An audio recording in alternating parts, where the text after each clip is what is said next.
உறவுகள் அனைவருக்கும் அன்பான வணக்கங்கள். மகாநதியை பொறுத்த வரைக்கும் விஜயை வந்துட்டு சாரதா பார்த்து கவனிக்கிறாங்க. ஸோ இதெல்லாம் பார்த்துட்டு கங்காவுக்கு வந்துட்டு ஒரு சைடு பொறாமையாக இருக்குது இல்லையா, ஏன் புருஷன் மட்டும் மட்டமா அப்படின்னு சொல்லி அவங்க நினைக்கிறாங்க. விஜய் வந்துட்டு ஒரு அம்மா பாசத்துக்காக ஏங்குறாரு அப்படிங்கிறதையும் தாண்டி அந்த குடும்பத்துக்கு வந்து ஸ்டாண்டர்டைஸாக ஒன்று பண்ணணும் அப்படின்னு சொல்லிட்டு பசுபதியை அவர் எதிர்த்து நிற்கணும் அப்படின்னா அவர் தான் கரெக்டான ஆள் அப்படிங்கிறது அவங்களுக்கு தெரிஞ்சிருக்கு. இருந்தாலும் விஜய் வந்து எல்லா விஷயத்தையும் பண்ணும்போது அவங்க கண்டிப்பாக ரியலைஸ் பண்ணுவாங்க, நம்ம தப்பாக விஜயை பற்றி நினச்சிக்கிட்டோம், அவங்க அம்மா வந்துட்டு அப்படி கேர் பண்ணுறது வந்து நம்ம தப்பாக புரிஞ்சுக்கிட்டோன்னு சொல்லிட்டு கங்கா ஃபீல் பண்ணுவாங்கன்னு நினைக்கிறவங்க எல்லாருமே நம்மளோட சேனலையும் சப்ஸ்கிரைப் பண்ணிவிட்டு அண்ட் வீடியோக்கு சின்னதாக லைக்கை மட்டும் கொடுங்க. ஸோ கதைப்படி என்ன ஆகுது அப்படின்னு சொல்லி பார்த்தோன்னா, காவேரி வந்துட்டு விஜய் கூட சேர்ந்துட்டாங்க, அவங்க ப்ரெக்னெண்ட்டாக இருக்காங்க அப்படிங்கிறது வந்துட்டு குமரனுடைய அம்மாவுக்கு தெரிய வருது. ஸோ அவர் குமரன் வந்து கால் பண்ணி சொல்கிறாரு. அவங்க கால் பண்ணி கங்கா எப்படி இருக்கா என்னன்னு கேட்கும்போது, அம்மா இந்த மாதிரிம்மா விஜயும் காவேரியும் சேர்ந்துட்டாங்க, காவேரியும் ப்ரெக்னெண்ட்டாக இருக்காம்மா, கங்காவுக்கு முன்னாடியே அவள் மாசமாக இருந்திருக்காமா, இந்த பிரச்சனால தான் சொல்லலை, இப்போ வந்துட்டு எல்லாரும் ஒன்றா இருக்கோமா, விஜய் வந்து இங்கே தான் இருக்காரு அப்படின்னு சொல்லும்போது, அப்படியா ரொம்ப சந்தோஷம் அப்படின்னு சொல்லிட்டு கங்காவுக்கு பார்த்து பண்ணோமே, என்னதான் இருந்தாலும் அவளும் அண்ணன் பொண்ணு தானே, அவள் மருமகனாலும் இவள் அண்ணன் பொண்ணு தானே, அப்போ அவளும் பார்க்கணுமேன்னு சொல்லிட்டு அவங்களும் வாங்க வேண்டியது எல்லாத்தையும் வாங்கிட்டு வீட்டுக்கு வராங்க. ஸோ வீட்டுக்கு வரது வந்து உங்கள் வீட்டுக்கு யாருக்குமே தெரியாது, குமரன் கிட்டேயும் சொல்லாதன்னு சொல்லிடுறாங்க. ஸோ வீட்டுக்கு அவங்க வந்தோடனே சர்ப்ரைஸாக இருக்குது, அத்தை வந்திருக்காங்க அப்படின்னு சொல்லிட்டு, வாங்க அத்தை அப்படின்னு சொல்லி கூப்பிட்டு பேசும்போது, காவேரி நல்லா இருக்கியாடி அப்படின்னு சொல்லிட்டு, என்னடி இவ்வளோ பெரிய விஷயத்த மறைச்சி வச்சிருக்க அப்படின்னு சொல்லிட்டு அவங்க ஸ்டைல்லே ஒரு மாதிரி பேசுகிறாங்க. பேசிட்டு அவங்க வாங்கிட்டு வந்த எல்லாத்தையும் கொடுத்து, இந்த கங்காவுக்கு வாங்கி கொடுத்தேன்ல, நீயும் அப்புறம் உனக்கும் வாங்கி கொடுக்கணும்ல, அப்போ கூட ஏண்டி ஒரு வார்த்தை சொல்லலை அப்படின்னோடனே, பரவாயில்ல விடுத்த அப்படின்னு சொல்கிறாங்க.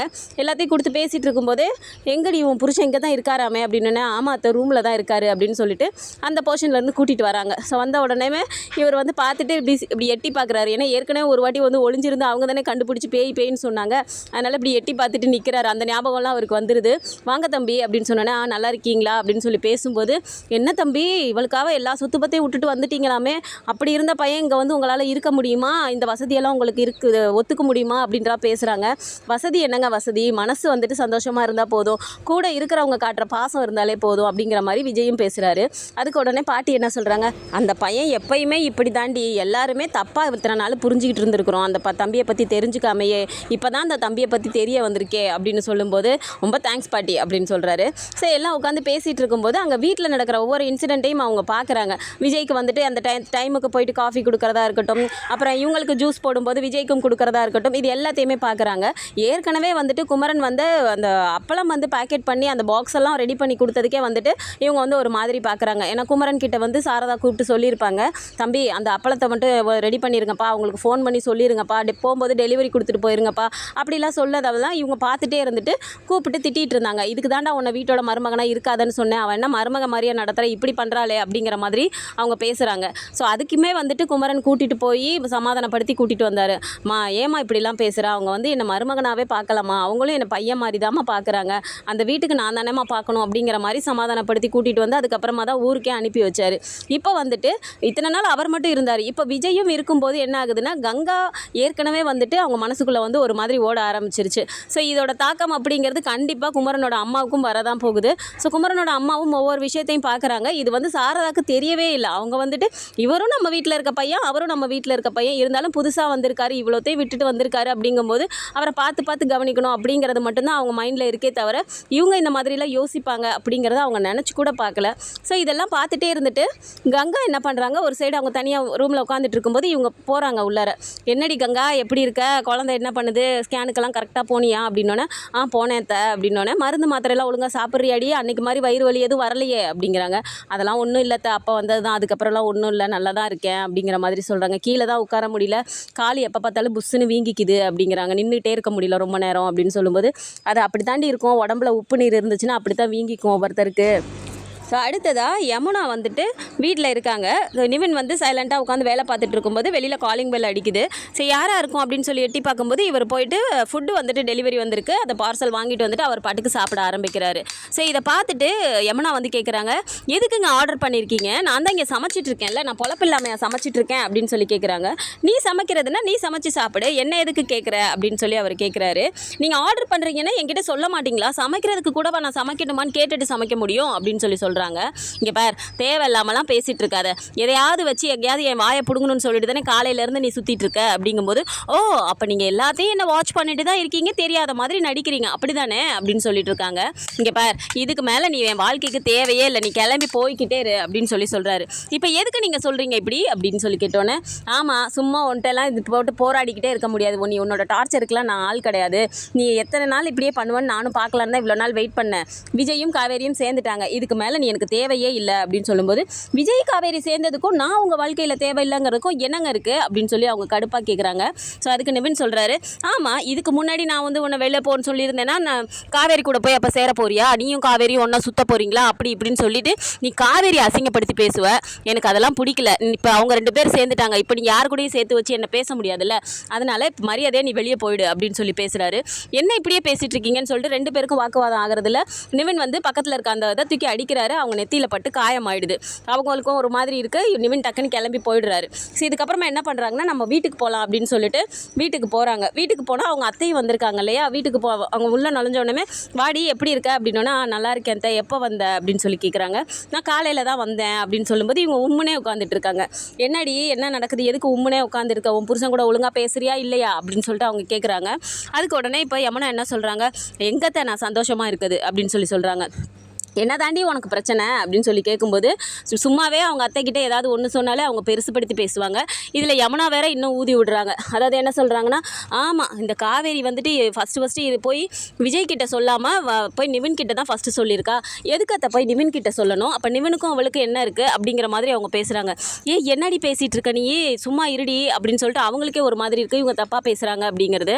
ஆமாம் நானும் பார்த்துட்ருக்கேன், ரொம்ப காவேரின்னு சொல்லிட்டு இது பண்ணிட்டு இருக்காரு, அவள் புருஷனுக்கு இல்லாத அக்கறை நிவினுக்கு என்ன வந்துச்சு, புருஷன் அக்கறை படுறாருன்னா ஒரு நியாயம் இருக்குது, சும்மா நிவின் ரொம்ப துடிக்கிறாரே அப்படின்னு சொல்லிட்டு அவங்க அத்தை கிட்ட சொல்கிறாங்க.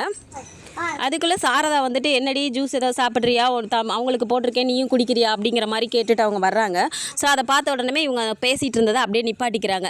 அடுத்ததாக கங்கா வந்துட்டு உம்முனே உட்காந்துட்டு இருக்கிறதுனால போயிட்டு, என்னக்கா என்ன பண்ணிட்டு இருக்க, கால் என்ன எப்படி இருக்குது, வீங்கின மாதிரி இருக்கேக்கா அப்படின்னு சொல்லிட்டு பேசுகிறாங்க. ஆமாண்டி, இருந்தாலும் இது வந்துட்டு சின்ன சின்ன கஷ்டம் வந்தாலும் அதுவும் சந்தோஷமாக தாண்டி இருக்குது அப்படின்னு சொல்லிட்டு என்ன சொல்கிறாங்கன்னா, உனக்கு என்ன பையன், எனக்கு பையன் வேணுமா பொண்ணு வேணுமா அப்படின்னு சொல்லி கேட்கும்போது, எனக்கு பையன் தான் பிறக்கணும்னு ஆசையாக இருக்குடி குமரன் மாமா மாதிரி அப்படின்னு. அப்போ மாமா வந்து உனக்கு அப்படியே உள்டாவாக யோசிப்பார் இல்லைக்கா, உன்னை மாதிரி பொண்ணு வேணும்னு அப்படின்னு சொல்லும்போது, ஆமாண்டி இருந்தாலும் வந்துட்டு பையன் பிறந்தா சந்தானம்னு பேர் வைக்கணும், அப்படி வச்சோன்னா எனக்கு அப்பாவே வந்து பிறந்த மாதிரிடி, எனக்கு ரொம்ப புண்ணியமாக இருக்கும், அந்த பேர் அவனுக்கு வைக்கிறதுக்கு வந்துட்டு அவன் ரொம்ப பாக்கியம் பண்ணியிருக்கணும்டி அப்படின்னு சொல்லிட்டு சொல்கிறாங்க. அதுக்கு உடனே இப்போ யமுனா என்ன சொல்லிடுறாங்க, அது எப்படி நீயும் காவேரியும் ஒன்றா மாசமாக இருக்கீங்க, அப்படியே அப்பா வந்து பிறக்கணும்னு நினச்சாலும் உன் வயிற்றுலலாம் பிறக்க மாட்டார், காவேரி வயிற்றுல தான் பிறப்பார் அப்படிங்கிற மாதிரி இவங்க இன்னும் கொஞ்சம் ஊதி விட்டுறாங்க. உடனே இவங்க என்ன சொல்கிறாங்க, ஆமாண்டி ரொம்ப தான் ஓவராக பண்ணிகிட்ருக்காங்க அப்படின்னோடனே, ஏன்க்கா என்ன ஆச்சு அப்படின்னோடனே, ஆமாம் அம்மா என்னமோ ரொம்ப ஏதோ பிரசிடெண்ட்டே வீட்டுக்கு வந்த மாதிரி ரொம்ப துடிக்குது, எதுக்கெடுத்தாலும் விஜய்னு சொல்கிறது இல்லாமல் எல்லாத்துக்குமே வந்துட்டு மாமா கிட்டேயே வேலை ஏவிட்டு இருக்குடி, பார்க்குறதுக்கு எனக்கு கடுப்பாக இருக்குது அப்படின்னு சொல்கிறாங்க. ஆமாக்கா, இந்த மாமா குமரன் மாமா மட்டுமா நீ சொல்லிட்டு இருக்க, ஏன் புருஷன் மட்டும் என்னவா, நிவினும் அதே மாதிரி தான் காவேரின்னு அப்படின்னு சொன்னோன்னே, எப்படிக்கா அவ்வளோ சொத்தை விட்டுட்டு காவேரிக்காக வந்தேன்னு சொல்கிறாரு, அவங்க தாத்தா பாட்டி வந்ததுக்கப்புறமும் கூட காவேரி தான் முக்கியம், நான் இங்கே தான் இருப்பேன்னு சொல்லி அனுப்பி விட்டுட்டாராமே அப்படின்னு சொல்கிறாங்க. அது வேற ஒன்றும் இல்லடி, அது அவளோட ராசி, உனக்கும் எனக்கும் அது மாதிரி அமையுமா, நம்ம புருஷனுங்களும் அது மாதிரி பண்ணுவாங்களா, அவளுக்கு தான் அது மாதிரி ராசி இருக்குது அப்படின்னு சொன்ன உடனே, எங்கே அவங்க புருஷன் மட்டுமா அப்படி பண்ணுறாரு, உன் புருஷன் என் புருஷன் எல்லாருமே சேர்ந்து தான் வந்துட்டு அவளுக்கு சேவகம் பண்ணுறாங்க, அந்த அளவுக்கு ராசி இருக்குக்கா அப்படின்னு சொல்லிட்டு அவங்க பேசிகிட்டு இருக்கிறது எல்லாத்தையுமே வந்துட்டு இவங்க குமரனோட அம்மா இருந்து கேட்டுடுறாங்க. ஒரு ஓரமாக நின்று அவங்க பேசுகிற எல்லாத்தையுமே கேட்டுடுறாங்க. அப்போது வீட்டில் வந்து சாரதா நம்ம பையனை வந்து மட்டமாக நடத்துகிறாளா, விஜய்க்கு வந்து வேலை செய்கிறதுக்காக தான் வந்துட்டு நம்ம பையனை வச்சுட்டு இருக்காளா அப்படிங்கிற மாதிரி அவங்க மனசில் ஓட ஆரம்பிச்சிருது. ஸோ அதுக்கப்புறமா சாப்பிட எல்லாருமே உட்காடுறாங்க. அதே மாதிரி ஆஸ் யூஷுவல் சாப்பிட உட்காரும் போதுமே வந்துட்டு எல்லாருமே உட்காந்து சாப்பிட்றாங்க. ஸோ சாப்பாடு எடுத்து வச்சுட்டு இருக்கும்போதே வந்து பரிமாறுறது எல்லாமே வந்து விஜய்க்கே அவங்க பார்த்து பரிமாறிட்டு இருக்காங்க.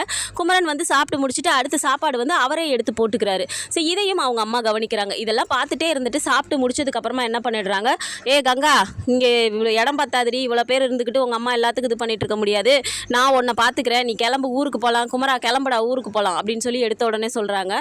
என்னாச்சு, ஏன் மதனி ஊருக்குள்ளே கூப்பிட்றீங்க, அதெல்லாம் ஒன்றும் வேணாம் நானே பார்த்துக்கிறேன் அப்படின்னு சாரதாவும் சொல்கிறாங்க. உடனே இவங்களுக்கு கோவம் வந்துடுது. உடனே உடனே என்ன சொல்லிடுறாங்க, ஆமாம் உனக்கு இன்றைக்கி வந்த மருமவன் பெருசாக போயிட்டான்ல, ரொம்ப தாங்குன்னு தாகுற, எல்லா வேலைக்கும் வந்துட்டு என் மகனே ஏவிட்டு இருக்க, என்ன நினச்சிட்டு இருக்கேன், என் வீட்டோட மருமகனாக இருக்காங்கிறனால ரொம்ப மட்டமாக போயிருச்சா உனக்கு அப்படின்னு சொல்லிட்டு நேரடியாகவே கேட்டுடுறாங்க. ஸோ இதை கேட்ட உடனே வந்து காவேரிக்கும் ஒரு மாதிரி ஆகிடுது. அத்தை ஏன் அத்தை இப்படிலாம் பேசிகிட்டு இருக்க அப்படின்னு சொல்லி கேட்குறாங்க. இவர் உள்ளார தான் இருக்காரு விஜய். ஸோ விஜய்க்குமே வந்து இது கேட்டுறது வெளியில் வந்துடுறாரு. இவங்க அப்படி பேசிகிட்டு இருக்கிறதுனால டக்குன்னு விஜய் வந்த உடனே மதனி சும்மா இருங்க மதனி அப்படின்னு சொன்ன உடனே விஜயை பார்த்துட்டு அவங்க அப்படியே ஆஃப் ஆகிடுறாங்க. ஸோ இப்போ விஜய் வந்து என்ன சொல்கிறாரு, நீங்கள் யாரும் தப்பாக எடுத்துக்காதீங்க, நான் வந்து அதுக்கு தான் சொன்னேன், என்னை யாருமே ஸ்பெஷலாலாம் கவனிக்க வேணான்னு, தயவு செஞ்சு தப்பாக எடுத்துக்காதீங்க அப்படின்னு சொல்லிட்டு இப்போ சாரதா கிட்ட சொல்கிறாரு. பாருங்க அத்தை, நான் வந்துட்டு இங்கே 2 நாள் வந்து இங்கே இருக்கிற 2 நாளுமே தானே வந்துட்டு இழந்த எல்லாத்தையுமே வந்துட்டு உங்கள் மூலமாக தான் எனக்கு கிடைக்குது. நீங்கள் என்கிட்ட காட்டுற பாசம் வந்துட்டு எனக்கு வந்துட்டு ஆரம்பத்தில் இருந்துச்சு, அது எனக்கு எப்பயுமே கிடைக்கணும்னு நினச்சேன், ஆனால் இடையில வந்து இந்த மாதிரி ஆயிடுச்சு. தயவு செஞ்சு இனிமேல் வந்துட்டு இந்த வெறுப்பை மட்டும் என்கிட்ட காட்டாதீங்க அத்தை, நான் ஏதாவது தப்பு பண்ணிட்டேன் அப்படின்னாலுமே என்னை சொல்லி புரிய வைங்க, கண்டிங்க, 2 அடி கூட அடிங்க, ஆனால் தயவு செஞ்சு என்னை வெறுத்துறாதீங்க அத்தை. இந்த குடும்பத்துக்கு வந்ததுக்கு அப்புறம் தான் அந்த அன்பு பாசமெல்லாம் எனக்கு திரும்ப கிடைக்குது. என்னதான் என் தாத்தா பாட்டி சித்தி எல்லாம் பார்த்துக்கிட்டாலும் ஒரு அம்மாவோட அந்த ஃபீல் வந்து உங்ககிட்ட எனக்கு கிடைச்சிது அத்தை அப்படின்னு சொல்லி அவர் சொல்லும்போது எல்லாருக்குமே கண் கலங்கிடுது. ஈவன் குமரனோட அம்மாவுக்குமே கண் கலங்கிடுது. தம்பி சாரிப்பா, தப்பா நான் நினச்சிக்கிட்டேன், அப்படியெல்லாம் எதுவும் இல்லைப்பா அப்படின்னு சொல்லும்போது இப்போ குமரன் போய் சொல்கிறாரு, அம்மாம்மா ஏமா இப்படி தேவையில்லாமல் வார்த்தையை விடுற, விஜய் சாரி விஜய், தப்பாக எடுத்துக்காதீங்க விஜய், எங்கள் அம்மா எப்பயுமே அப்படி தான் அப்படின்னு சொல்லும்போது, அதனாலலாம் ஒன்றும் இல்லை பிரதர், நம்ம கூட்டு குடும்பமாக இருக்கோம் அப்படின்னா ஒருத்தருக்கு ஒருத்தர் அனுசரித்து தான் போகணும், நான் அந்த மாதிரிலாம் எதுவுமே நினைக்கல அப்படின்னு சொல்லி அவர் சொல்கிறாரு. நீங்கள் எனக்கு ஸ்பெஷலாலாம் எதுவுமே கவனிக்க வேணாம், எப்போவுமே உங்கள் குடும்பத்தில் ஒருத்தனை என்னை ஏற்றுக்கிட்டு நீங்கள் இருந்தீங்கனாலே போதும், எனக்கு உங்களோட அன்பு அக்கறை அந்த பாசம் மட்டும் கிடைச்சாலே போதும் அப்படிங்கிற மாதிரி அவரும் சொல்கிறாரு. இதை கேட்ட உடனே காவேரிக்கு கண்ணெல்லாம் கலங்கிடுது, போய் வேகமாக பிடிச்சிக்கிறாங்க. ஸோ இதை கேட்டதுமே கங்காவுக்குமே ஒரு மாதிரி ஆயிடுது, நம்ம தான் தப்பாக புரிஞ்சுக்கிட்டோமோ அப்படின்னு சொல்லிட்டு மனசளவுலேயே அவங்களும் நொந்துக்கிறாங்க அவங்களே. ஸோ இந்த மாதிரியான அப்கமிங் எபிசோட்ஸ் தான் வரப்போகுதுன்னு நீங்கள் நினச்சிங்க அப்படின்னா, இந்த கதைக்கெல்லாம் பிடிச்சிருக்கு அப்படின்னா சின்னதாக லைக்கை மட்டும் கொடுங்க. இதை பற்றி நம்ம ஒரு அப்டேட்ஸ் தெரிஞ்சு நம்மளோட சேனலையும் சப்ஸ்கிரைப் பண்ணிக்கோங்க. தேங்க்ஸ் ஃபார் வாட்சிங்.